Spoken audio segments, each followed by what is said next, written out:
20번은 지금 자, 통섭이라는 어떤 단어와 연결시켜가지고요.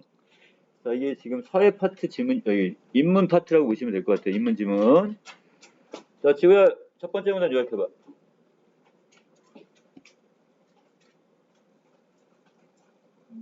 윌슨이 말하기는 인류의 여러 문제들은 복합적이어서 한 가지로는 통합하지 못하고 있습니다. 그렇죠. 윌슨은 지금 20세기에 상당히 복잡적인 어떤 성격을 띠는 여러 문제가 지금 발생하기 때문에 자, 이걸 하나의 어떤 학문으로 지금 설명할 수도 없을 뿐더러 자, 그래서 자, 윌슨이 끌어낸 지금 용어가 뭐야, 바로? 통섭이란 개념이죠. 자, 통섭이라는 것은 이런 자연과학적인 이런 학문과 그 다음에 여러 가지 인문학적인 학문을 통합해서 하나의 지식 체계를 형성하는 것. 이걸 통섭이라고 봤네요. 자, 이게 29번하고 연결될 것 같고요. 자, 그 다음에 주호야 두 번째 문단 정리해봐.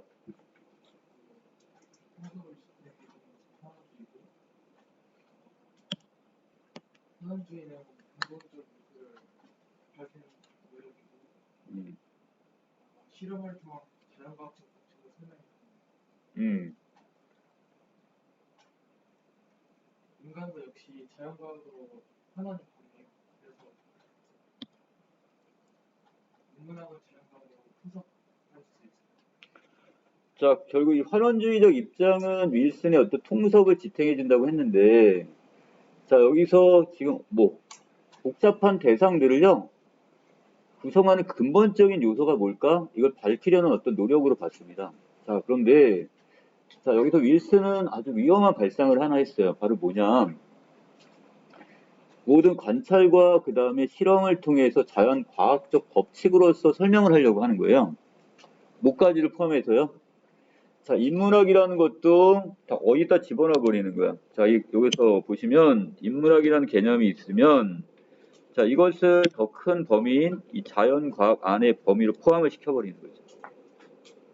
그래서 인문학, 어떻게 보면 이건 인문학 부분은 어떤 지금 아까 여기 위에 있는 뭐 철학이나 이런 것들은 우리가 정신적인 부분이잖아요. 이 정신적인 부분까지를 다 뭘로 우리가 어떤 물리적이나 이런 어떤 자연과학적인 것으로 설명을 하려고 하는 이쪽에다 집어넣으려고 하는 자, 그래서 밑에 있는 뭐 물체 운동은 당연히 물리학이니까 이것들은 당연히 자연과학으로 설명이 가능하겠지만 자, 우리가 인간 고유의 특성인 사랑이나 사회적 조직 이런 것들을 뭐야? 아, 사랑이라는 것은 뭐 우리에게 어떤 뭐 호르몬이 발산이 되는 거야. 뭐 이런 식으로 이걸 설명을 하려고 합니다, 지금. 자, 그 다음에 아래로 내려가겠습니다. 자, 세 번째 문단 넘어갑니다. 자, 이건 현우야, 다음 문단. 인간은 자연과학에서 보는 대상과 달리 의도와 목적을 가지고 행동해 가지고 인문학은 자연하게 포섭될 수 없다. 자, 누가? 여기 다른 학자들. 자, 여기 인문학자들이 되겠죠? 자, 지금 누구는 윌슨이라는 사람은 결국 다 어떻게 인문학까지를 다 과학 속에다 자연과학 속에다가 지금 포섭할 수 있다고 얘기를 하니까 자, 인문과학자들 입장에서는 거기에 대해서 반발을 할 거예요, 지금. 자, 뭐라고? 인문학의 대상과 자연과학의 대상은 동일하게 취급할 수도 없을 뿐더러 자, 그것은 통섭은 불가능하다 이렇게 설명을 합니다. 자, 그리고 왜? 그 의도는 자, 아랫부분에 자, 우리가 인간이란 존재는 그냥 단순하게 어떤 자연적인 법칙에 지배를 받는 존재가 아니라 나름대로의 뭘 갖고 있고요.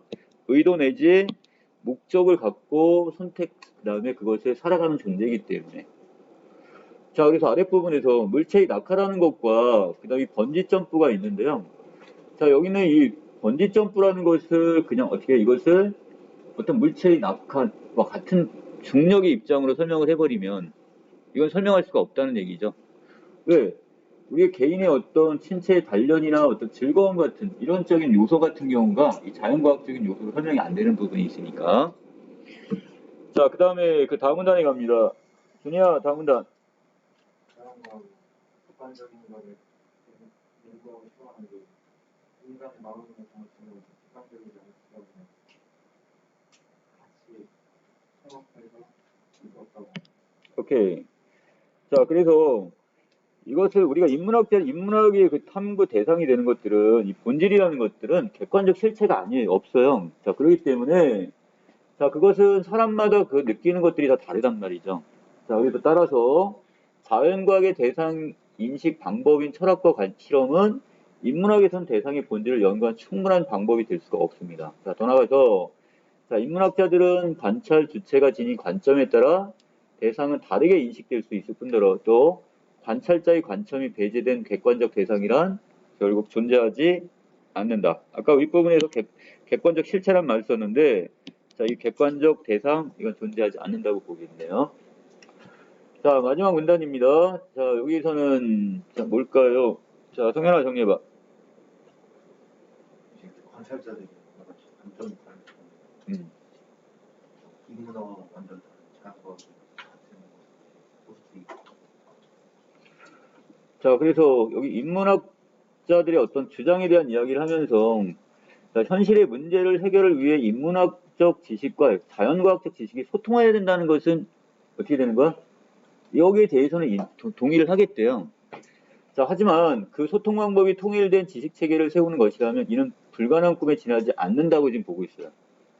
그러니까 빨간색 부분에 대해서는 윌슨과 같은 입장을 취하지만 인문학자들이, 자, 하지만 아랫부분에서, 자, 그것이 통일된 지식 체계를 세우는 것, 자, 이는 불가능한 꿈에 지나지 않는다 그랬으니까 달리 이야기하면 자연과학의 중심으로 해서 인문학이나 이걸 다 끄집어다 집어넣어가지고 이걸 설명하려고 하는 것들은 그건 안 된다. 꿈이다 그건. 자, 이들은 학문간의 균형 잡힌 시각이 필요함을 강조하면서, 자, 인문학의 고유한 정체성은 더욱 중시돼야 한다고 주장합니다. 자, 그렇기 때문에 인문학이란 것을 어떤 다른 특정한 학문의 하위 범위로 넣을 게 아니라 같은 동등한 관계에서 놓고 나서 봐야 된다 이런 뜻이에요. 됐죠? 자, 그렇다면, 자, 오른쪽에서, 자, 이 글에 대한 설명이 적절치 않은 걸 좀 찾으라고 했는데, 자, 제가 미리 정리를 해놨습니다.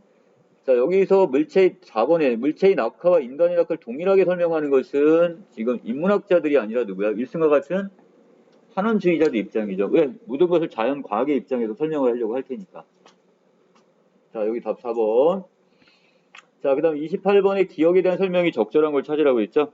자, 여기서, 자, 동그라미 기억. 한원주의와는 결국 이걸 다 자연과학적 입장에서 설명하려고 했으니까, 다 거기서 포섭시키려고 했으니까. 자, 답은 여기 4번이 되겠고요. 자, 29번에 윌슨의 주장을 뒷받침하는 사례 그랬으니까, 자, 결국 우리의 어떤 정신적인 작용까지를 다 뭐에다 집어넣어버린 거야? 자연과학으로 설명하려고 하는, 이걸 찾으면 되네.